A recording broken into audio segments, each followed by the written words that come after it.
Yes. So 13th verse, Krishna is saying, according to the three modes of material nature and the work associated with them, the four divisions of human society are created by me.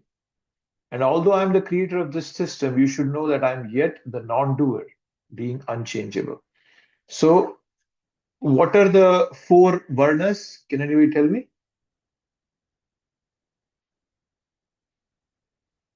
Nobody Brahmana, can tell me?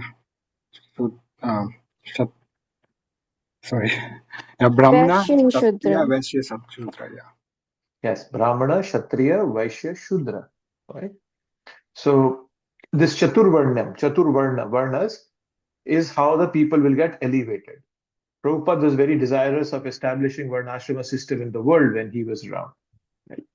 So, so the first line of this word, Chaturvarnyam Maya Shrishta, means that it was created by Krishna. Right? So, and now if something is created by Krishna, it cannot be specific to India, Bangladesh, or any specific country. It has to be everywhere because Krishna is Bhagavan. He's Bhagavan for everybody, not only for India.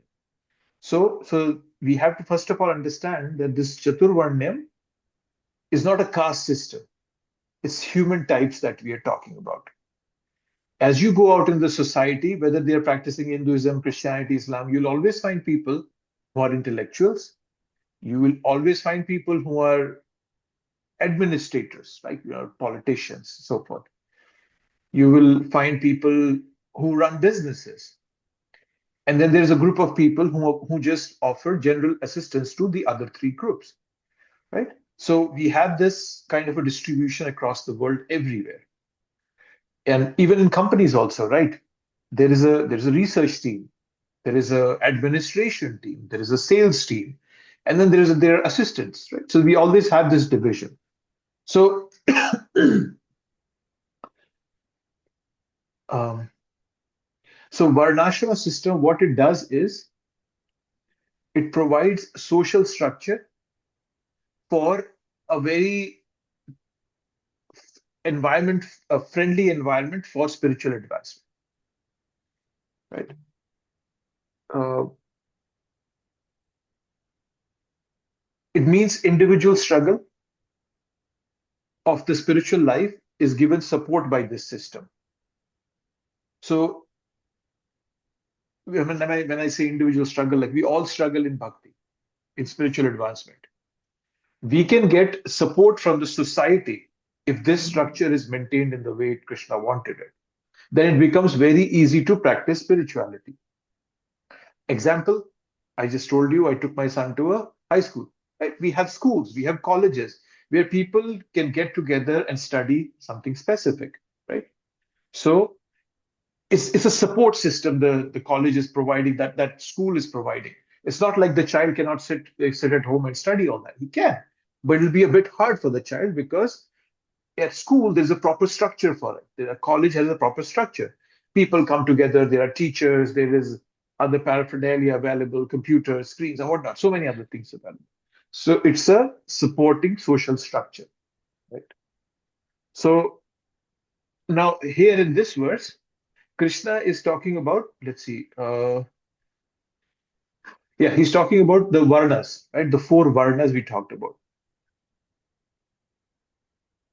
But then the question comes, okay, if the four Varnas do that, they provide a structure, a social structure. What do the ashrams do? There are four ashrams also, right? Now, who can tell me the four ashrams? Brahmachari, Grahastha, Vanaprastha, and so on. Yes. So, what do these ashram do now? So, I just told you the Chatur Varna, the Varnas, Brahman, Kshatriya, Vaishya, Shudra, these are Varnas, right? They provide a supporting social structure. What do the ashrams do is they provide time-wise progression in one's spiritual commitment, right? So one is providing support, the other is providing progression. Okay, you be a brahmachari for such and such time. Okay, and then you can progress to grahastha ashram when you have learned the properly what brahmacharya is, and whatever the dharma, arth, kam, moksha, all those, what are the principles to live in this world by. Once you learn that, then you can move to the grahastha ashram. And once you have lived your grahastha ashram to your fullest, you're Your kids are all grown up. They have moved out of moved out. They've gone to college, or they start working, or whatever. You're retired from your job, so you start wrapping up. So that's your end of Grihastha. Then Vanas. So when you have made a spiritual commitment, then you can make a time-wise progression, and that's what the ashrams help us to do. Right. So coming back to so I just wanted to give that clarity of what the Varna and Ashrama do. So the Varna, it provides us with those material needs in the most harmonious way possible. Right. Nowadays, so many career options are available, and it's very confusing and gives anxiety. Sometimes parents select paths for their children that are not suitable for the child. But just because there is a lot of money in that, the parents select it. And if the parents are not doing anything wrong, they're thinking about the welfare of the child. But if the child is not meant to do that, it's really going to create havoc in the child's life. He will be working very hard to prove himself in a place where he's not supposed to be. Right. Like being a doctor. I work in research, and I meet doctors regularly. I know doctors who work 18 hours a day, and they're on expert professional panels of many pharmaceutical companies. They have their own practice running. If they're at a university, they're also teaching students. Their life is a nightmare, right? But people get caught up in peer pressure.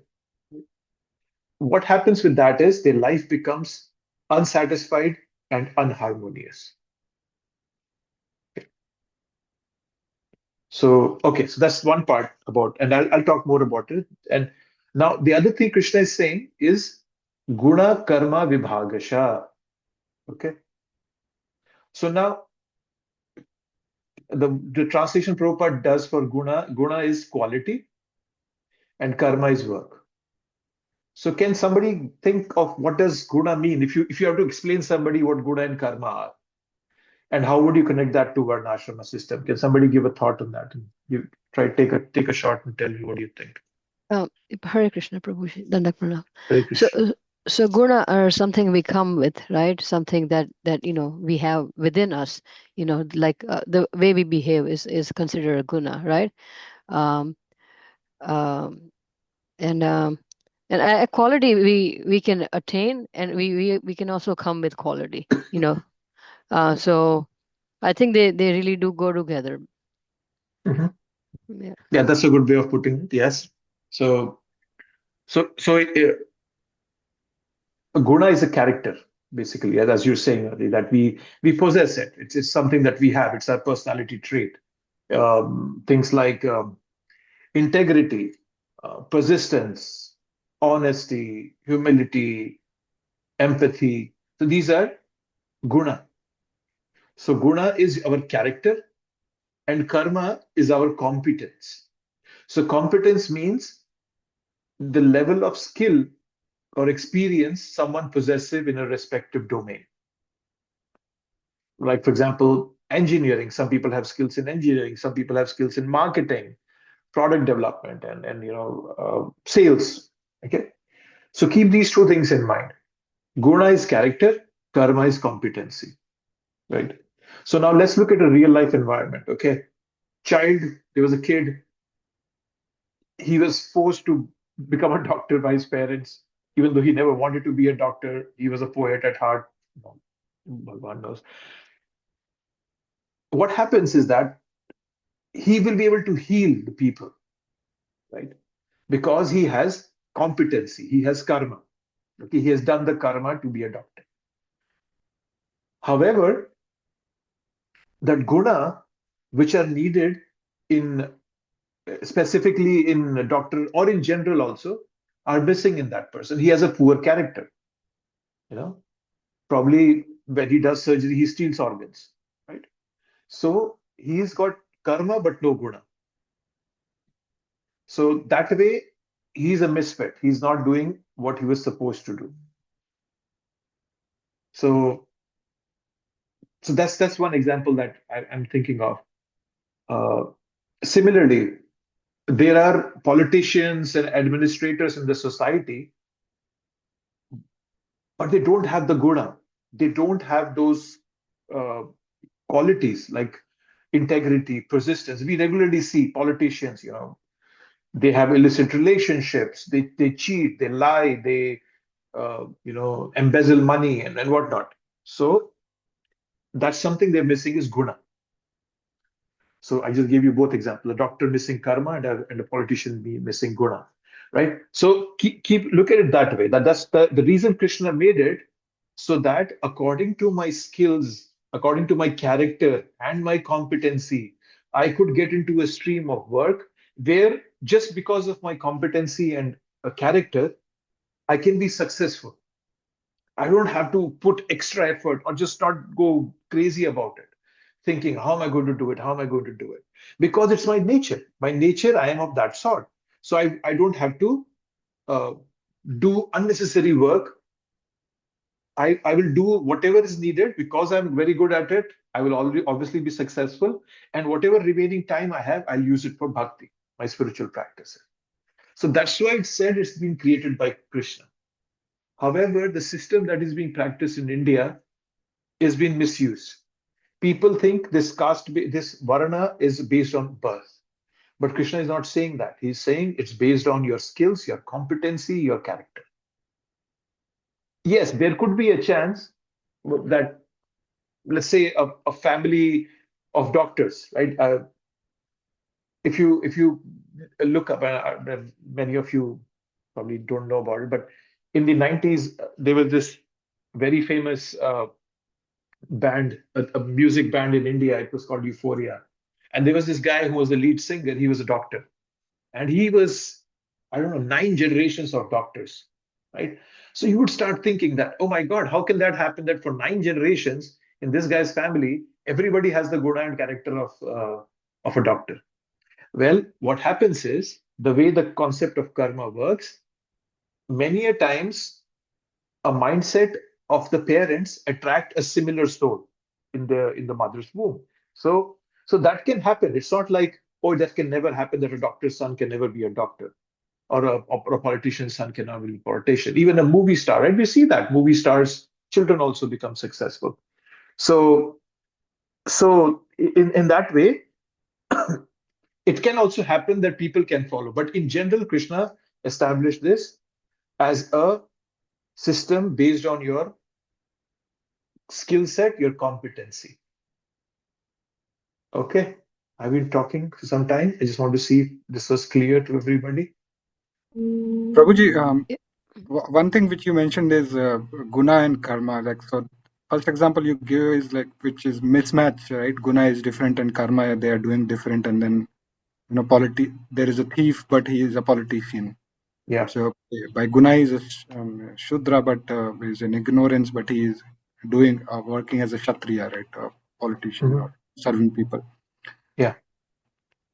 So out of that, I think most of in the current generation or time, people are having mismatch in what guna and work they are doing, right? So how Yeah. one should identify what is his quality, and one point what I realize is that we can definitely come out of ignorance and elevate ourselves, right, by practicing spirituality or following the Prabhupada mission. Right? So how one should identify where he belongs, and then how he can, definitely I know what to practice, but how one should identify, that's my key question. Well, you have to see what you are good at doing, right? That's what I was telling you. You have to identify what are you good at doing. There are people who are very good at being a leader. People you see around yourself, right? There are always people who have leadership qualities. But if a leader person is put in a financial position, he will fail miserably. So one thing is that introspection, right? We have to know, what am I good at? You always have to ask this question, not out of peer pressure, parent pressure, or society pressure. You have to see, what am I good at doing? And you have to explore that. And it's not that it will happen immediately when you are in school. No, sometimes people even do it later on in their lives, right? That, okay, this was not something I wanted to do. There's change there. But it requires a good amount of introspection to understand what is my guna and karma, right? That's one thing, right? You have to be introspective to understand that. Yeah. But unfortunately, we are very much outwardly focused that we don't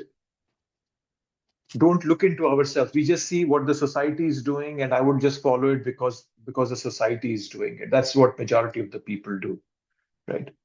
So we have Yes. to be more introspective to understand that. Yes, sorry, you were saying something, bro.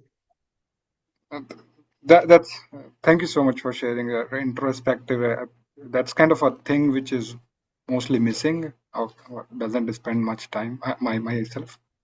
So thank you Yeah, for sharing. yeah, it's not just you, bro. Majority of the people. That's why the whole system what Krishna gave has been misinterpreted. It's been misunderstood.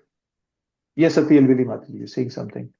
Yeah, Prabhuji, you also mentioned something good that, in reference to the mom, right? If the mom has good thoughts and she's thinking good, while the baby is in her tummy, then the baby is going to get good gunas. Of course, our Gita also says that, when you're pregnant, read Gita, so it will have um Mm. spiritual characteristics, in the baby, in the child. At the Yeah. same point, we Yeah. when we're exposed to society, we hear a lot of things that I guess bother us and hinder us, which actually takes us in the opposite direction, like you said, um, and we don't choose the right things basically because Yeah. we're trying to Yeah. satisfy our I guess our fickle mind. Fickle mind, society, parents, whatnot. Yes. Yeah. Yeah. So yes, we have to. Thank you for adding that. We have to understand. As I said, what is it that I gravitate towards naturally? Okay, that's something you have to ask. And you might see, some of you have kids, some of you don't have. But like I know, I'm a scientist. I've studied enough in my life. But probably my son Casey, he might not have that interest. He likes to paint. But I have a very miserable painter. I've never painted in my life, but he likes to paint. So what is it that we gravitate towards? We have to see that. What is my tendency? Okay, what do I naturally love? For example, a person who's of a Brahmana quality, he will naturally love learning, teaching, you know, uh, will feel disturbed by hypocrisy around yourself. So those kind of things. If there's somebody who's of a Kshatriya nature, that person would like to take responsibility in a more chaotic environment. He'll step forward like a leader. He'll feel energized by decision making capacity. So in a broader sense, you have to understand what drains your energy versus what actually energizes you. Right? So if managing people, being a leader drains you, put a lot of burden on you. However, teaching energizes you, then you are more of a Brahmana quality. Right? Studying, teaching, it drains you. It makes you drain your energy, requires a lot of effort on your part. But you get energized if you are asked to take in charge. You become a leader and you are able to execute that amazingly. It's a more of a Kshatriya tendency.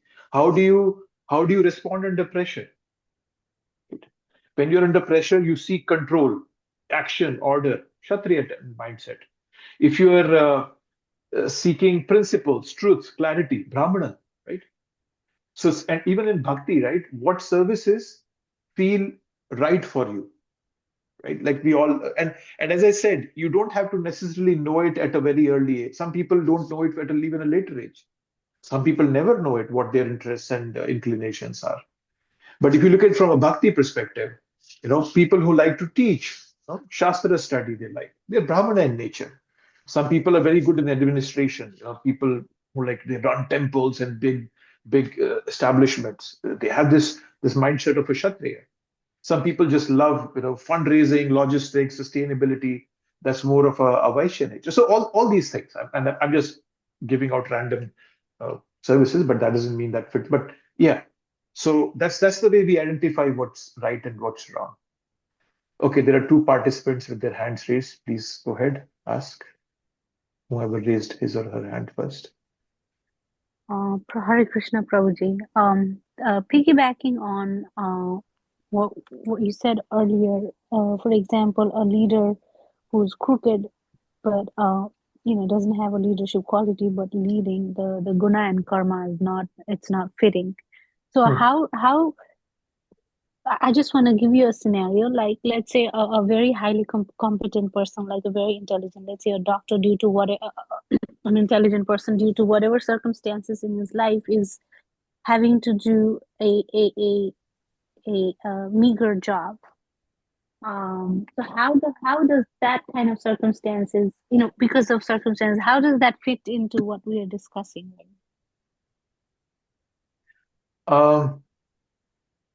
So you're saying a person who's highly qualified Yeah, to doing, be a, let's say, a doctor, but he's doing a meager yeah, job. Is that yeah, what you're saying? yes. So how to interpret that? Is that what you're asking? Yeah, how does that fit into what we are discussing right now? Because we're talking about karma here, right? So So that plays a part too. Yes, it for sure it plays a part, right? It plays. See, first of all, you have to understand, as you gave that example. Okay, let's say a doctor. Okay, somebody who has that intelligence Quality. or the qualities. Being intelligent doesn't automatically make you entitled to that specific circumstance. It's not like Shastras are not saying that if you're intelligent, life will arrange perfectly for you. You'll go to school, you'll be all A's, you'll automatically get into a good med school, you'll be at the top. No, it's not that, right? What it is saying is that your intelligence is your guna, and whatever your competence, that's your karma, and the situation is also is based on what you have done in the past. So the situation is what is being. I talked about those different kind of karma, right? Prarabdha, bija, kuta. So your situation is being manifested by your own karma, right? Yes, you have those qualities, you have the right competency, but you can be placed in constricted circumstances because of your past karma. Who knows? Because of your social systems, because of health, migration, family obligations, whatnot, right? So your capacity still remains there. You still have Brahmanical capacity, but your field of action is temporarily restricted. And that can be because of multiple reasons. I'm not going to go into that, but yet, so you might have the competency, you might have the skill set, you might have the qualities, but the environment is not favorable for you. And that environment, again, being favorable for you is dependent on your past karma. So that's the way I would look at it. Did that make sense? Yes, it does. But if you look at a society as a whole, the imbalance that exists is all because of karma. Then, like, because on the reverse side, of people with a low skill set may be doing a really high level job because of their past karma. So I think at the end of the day, it's karma. What you've done, what you have accumulated in your past life, plays the most significant role here. It plays a most significant role. However, it's also within your hand how you see the way the karma thing works is karma is going to create a situation for you. Karma won't define what action you take in that situation. That's still your choice as a living entity, right?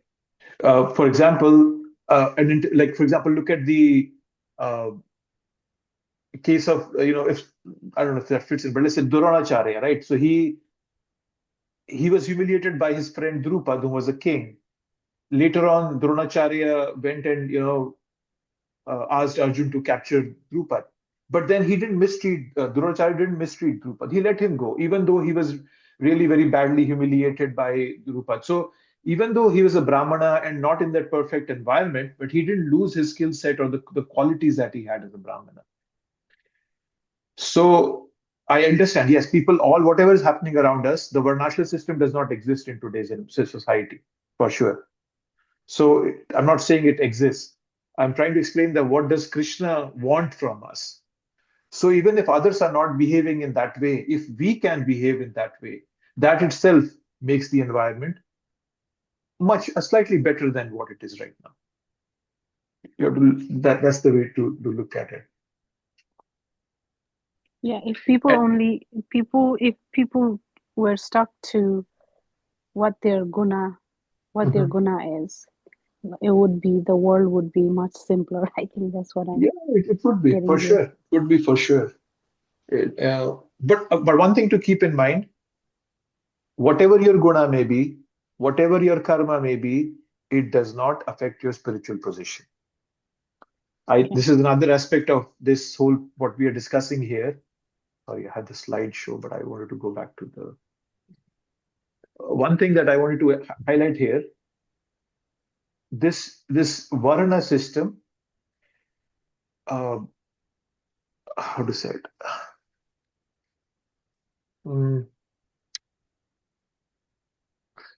Varna system is not essential for bhakti.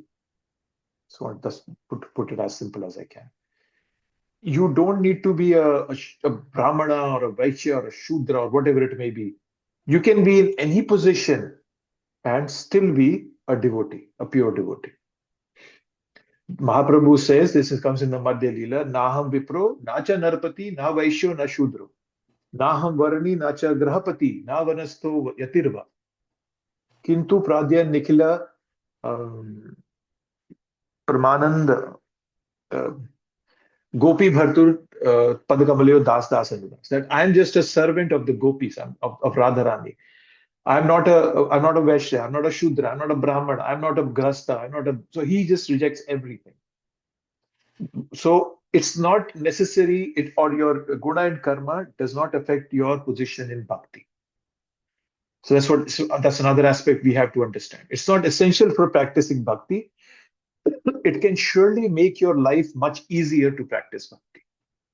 If you have a quality of being a Brahmanical qualities, but just because the environment is such that everybody wants to earn money around you and you also are pushed into a position where but your life becomes miserable, you don't have any time left for bhakti, that kind of a system is useless. So that is why Varnashram system is established. So that's something to keep in mind. It's not essential for practicing our bhakti. I saw some more hands up if anybody has any other thoughts. Prabhuji, I was thinking that when we're making decisions, Maya plays a big role, and we have a fork in the road always, right? Okay, Yeah. take this path, and and we don't know what will happen, no matter what path you take, and that kind of also creates a lot of havoc. Like Mataji said, the person has education and is a doctor, but not able to do that position, and then that's Maya playing a big role in there, right? Yeah. But yeah, you rightly said, we always have a choice how we want to behave. We always have that choice. Yeah, the position everything might be hard around us, but we still have a choice what we want to do. Right. So the arrangement of the society should be such a way that we keep moving towards God. That's what Varnashrama system is meant to do. Right? And it's not like Varnashrama system means exactly these four society. Okay, Brahmana, Kshatriya, Vaishya, Shudra, everybody should be different.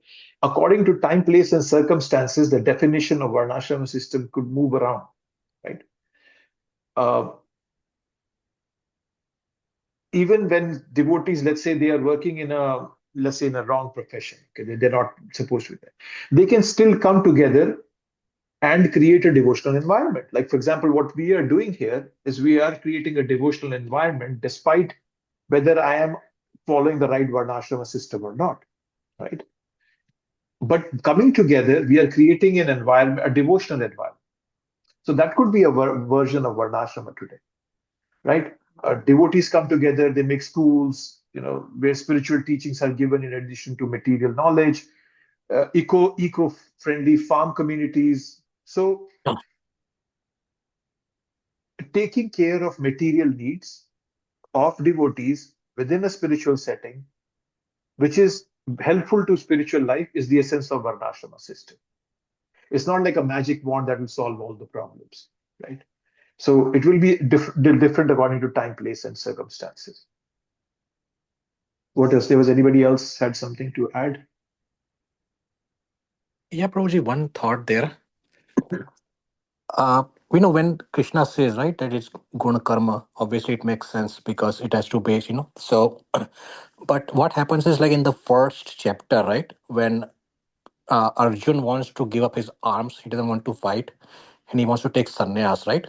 Mm. Krishna says that you have to go and fight because you are a Kshatriya, Mm. and the nature of Kshatriya is to fight Mm. because it's a nature, In other words, his guna was being of a Kshatriya, Mhm. and he will be forced because of that guna, and his karma would be to fight. So when we are talking in terms of like a mismatch, right here, that a doctor could be mismatched with the profession, if he goes do something, something else maybe, then my understanding from the first chapter is that uh, nobody can do that, Even if like Arjun were to take sannyas, right, he would still come back and fight. So similarly, a doctor, right, who is trying a mismatched profession, even though he thinks that he's changing his his varna from uh, you know varna to a kshatriya or something else, or brahman, but actually he's not doing it because his nature will bring him back to whatever his original varna is. Mhm.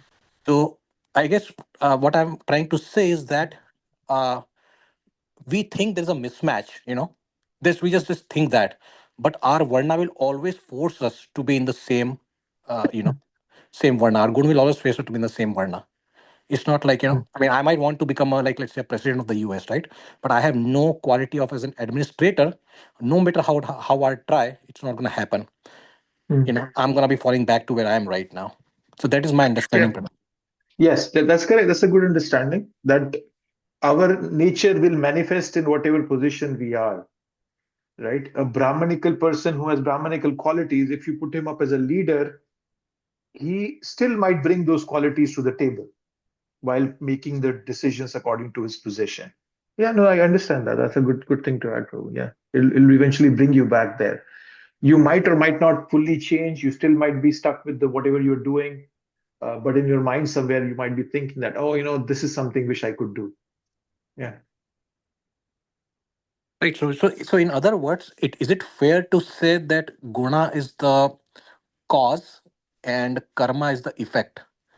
And everything else, and because that's why Krishna also says somewhere, right, in the second chapter or something, guna guneshu vartante, a true yogi sees it that way. So uh so at the end of the day, it's just gunas are forcing us to do stuff, right? We can't actually make any choice. We don't have any choices in the first place. It's just the guna that's doing it. Arjuna's guna is kshatriya. He's gonna force him. Likewise, my guna is vaishya or whatever, right? I'm gonna be forced. I didn't get your point. What is the point you're making? So probably in other words, when Krishna says guna guneshu vartante, right? We do not have a choice. Whatever we are born with, this we're gonna stuck with, right? Unless we reform our gunas. So if my guna is a kshatriya, I'm gonna always behave like one until I reform myself and become a brahmana. But why do you want to reform yourself? Don't to kind of go up the word. Okay, yeah, bhakti doesn't have that. Okay, yeah, correct. Bhakti, I just told you, right? Bhakti Yeah. doesn't have any role. You don't need these varnas for bhakti. Or as I said in the beginning, the whole purpose of Varnashrama system is to make our lives as simple as possible so that we can invest all our remaining time and energy for bhakti. But you don't need Varnashrama system for bhakti. You might be in the worst position, you can still practice bhakti. You can read this book, and I know it because Kesha was reading it today. It's called Salted Bread. It's about the Russian devotees, how they established Krishna consciousness in Russia. They were in jail. They were not given their beads to chant on. They were given bread every day to eat. They would make beads out of bread, right? If you might know that, right? If you press the bread, it becomes hard, and so you could just press it and make it like a ball. And then they would chant.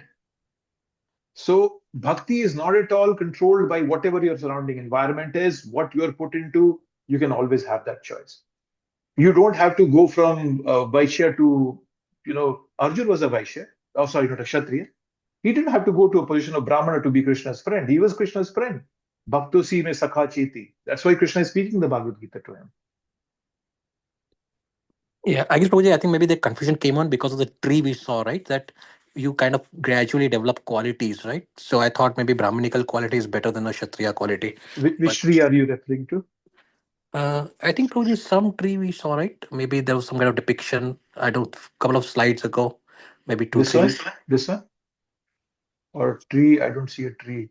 What tree did we see? Like a step by step thing, right? We had. Uh,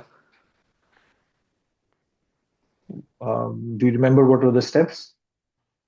Prabhuji, I don't Oh, you take. mean the spiritual ladder, right? Karma Yeah, the yoga. ladder. Yeah, the ladder. So once again, that's not connected to any of the Brahmana, Vaishya, Kshatriya, right? Karma yoga, somebody who uses his karma for bhakti, for Krishna's service.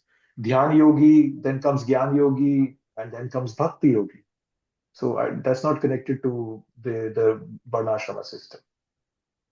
That's a separate ladder. Don't I think confuse. because of the caste system in India, we have been,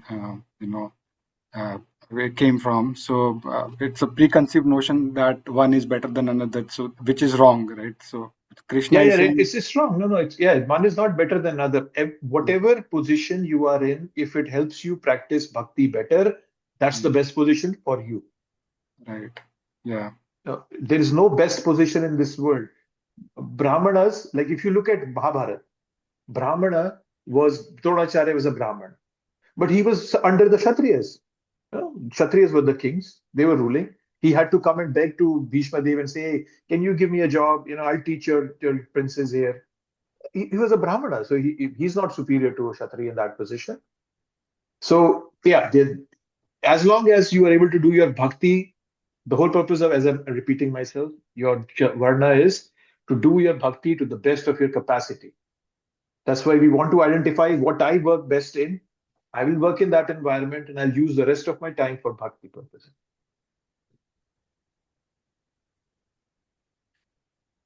Right, Prabhuji, and to Pratish Prabhuji's point, right, that Brahmanas are supposedly like considered as purer, closer to God, right, somehow, compared to, let's say, Shudra, right, who is doing menial work.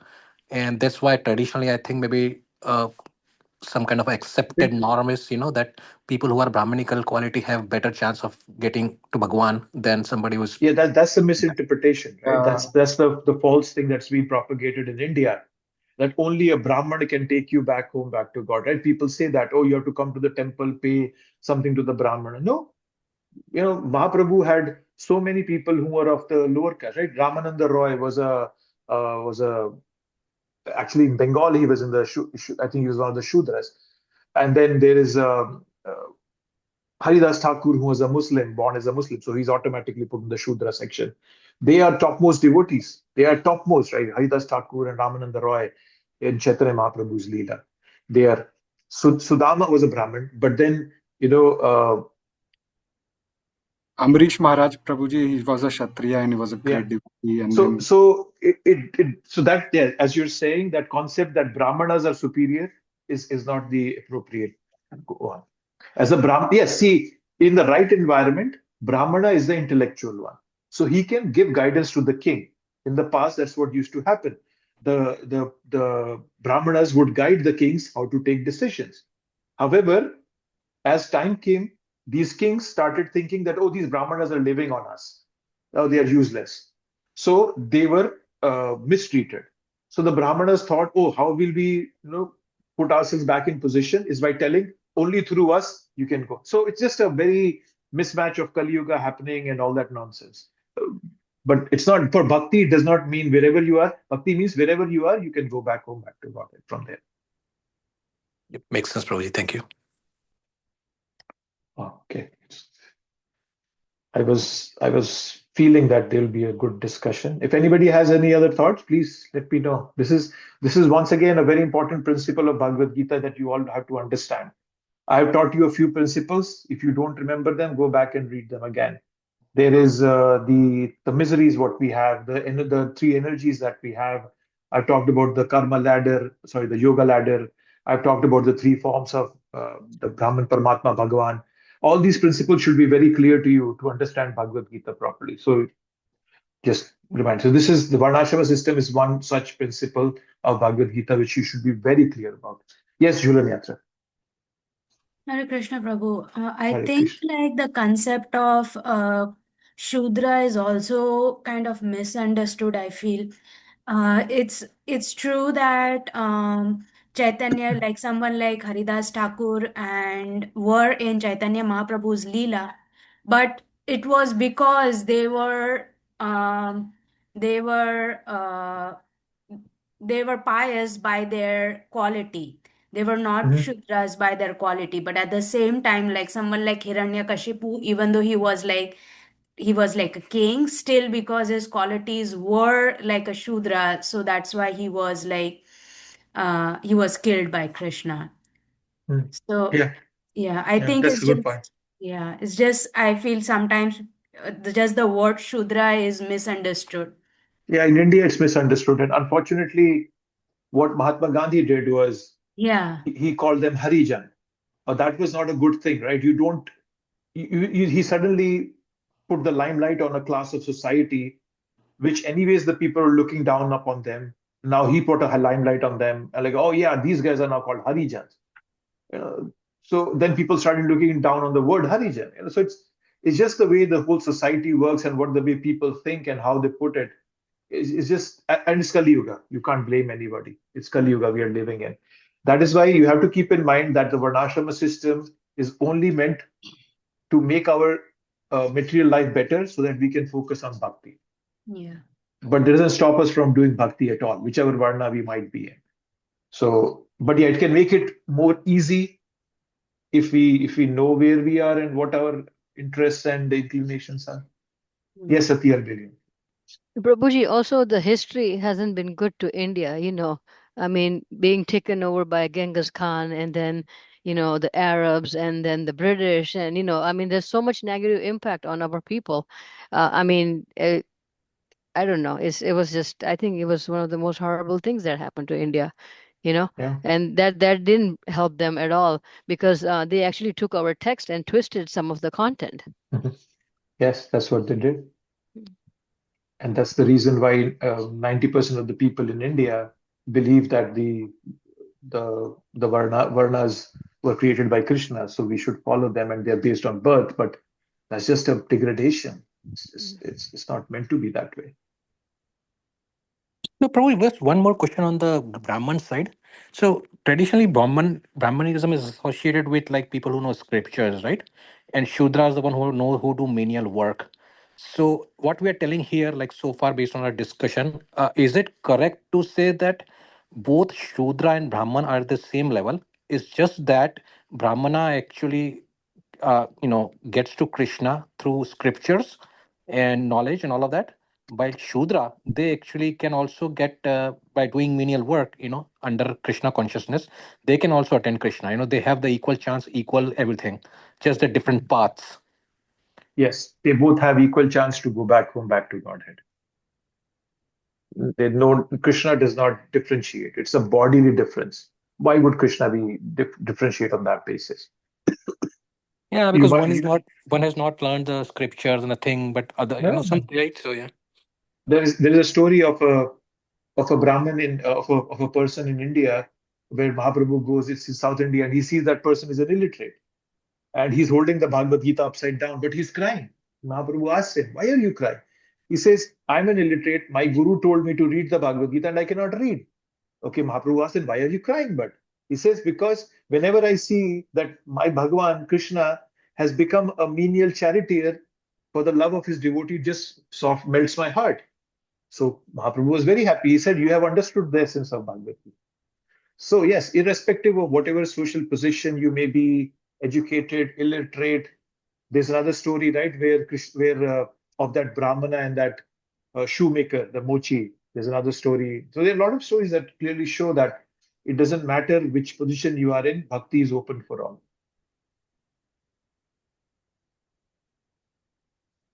Okay, all good. Yeah. Anything else? Thank you so much. More doubts, comments, questions, thoughts?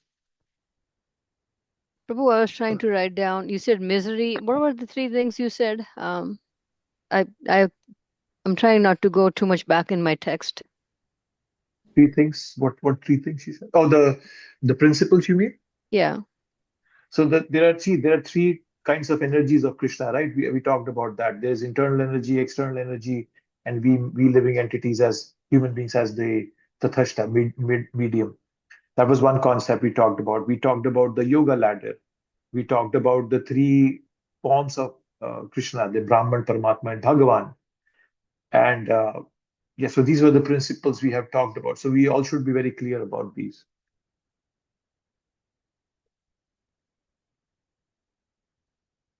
Okay, anything else? Anyone? No? Prabhuji, I have a question. Yes, please. Somewhere Prabhupada said that we are all Sudras because we are servant of Krishna. We are serving Krishna. So is that apply here or no? So just to get, so Prabhupada said we all are Shudra. So what was your later part? What did you say? So, because we are servant of Krishna, so that is why we are Shudra. So is that? No, that's not what Prabhupada meant. Okay, when Prabhupada says that we all are born Shudras, he means that in Kali Yuga, people are born with Shudra-like conditioning. Okay. What that means is that rarely anybody is born where their parents have done proper Garbhadhan samskar for them. There are different samskaras when you have to, when you are trying to bring in a new living entity into this world. There are many different sanskars that you have to do. Garbhadhan sanskar is one of them. People are not doing any of the sanskars, and how do you expect people to be born with a high quality, good quality people? They all will be born as Shudra. And Prabhupada is bringing in Mahabharata, there is this, I think Krishna is saying that Kalo Shudra Sambhava. In Kali Yuga, everybody is born Shudra. That is why we need a guru who can pull us out of that mindset of that conditioning that we have and take us to the level of a Brahmana. And when I say Brahmana, not like a physical caste thing, but more of that mindset being of that intellectual and that high mindset that that person can practice bhakti easily. Okay, thank you, Prabhupada. That's what Prabhupada means. Yeah. Okay. Okay, nothing else. We'll wrap up. I just wanted to add one thing here for all of you. I've seen some of you say this, that's in this verse, Krishna said that. I read this somewhere. Prabhupada said that somewhere. One of the purposes of Bhakti Shastri in which I would like to inculcate in all of you is you should be very clear what is being said where. If you find something interesting, write it down in a notebook, make a notebook, and read that again and again till you are able to remember Prabhupada in 1975 in Caracas, he said that don't worry about others, you just focus on your own bhakti and move forward. I'm giving you an example. Prabhupada said that in Caracas, 1975, while walking on the beach, he said that. I would suggest and request you all, I mean, I cannot force you all, to have that kind of a mindset that I want to know what is said, where it is, so that when I'm quoting it to somebody, I can bring out that verse, that particular class of Prabhupada or that particular purport of Prabhupada, and I can bring it forward. Okay. I'm not pointing you out specifically, Mataji, not just you. I'm talking in general. I just want everybody of you to do that, not just you. So that it helps all of you to strengthen your bhakti when you do it that way, because you'll be able to connect shastras. When you are able to connect shastras, automatically the gravity in your mindset, in your learning, in your bhakti itself you become heavy in that. You become more focused in your bhakti. And that's one way I do it. I'm just suggesting it to all of you. That's one way I do it. I write down all things I like. You can do it wherever you like. I have a OneNote document where I write many of these things. You can probably try to write it in a hard notebook, but keep track of things. I like that verse. Okay, good. Which verse is that? You're reading the Bhagavad Gita, all of you now. By the time you finish Bhagavad Gita, you should have a basic idea where Krishna is talking about what. If somebody asks you, hey, Prabhu, Mataji, where does Krishna talk about demigods? You should say, oh yeah, he talks about in the later part of the 7th chapter, 923, 925. Then you can go and read that. Okay, where does Krishna talk about Karma Yoga? Oh, go to 2nd chapter. We all should have that kind of an understanding. That's what I suggest and request and would desire or aspire from all of you. That's something I would not that I can force you once again. But try doing that. It's very, very fruitful. You'll start enjoying Shastra so much. I can't tell you. Okay, that was a suggestion for all of you. I'll wrap up here. So today we did the Varnashrama system. We went through it. We broke it apart, discussed it. So good discussion. Thank you very much.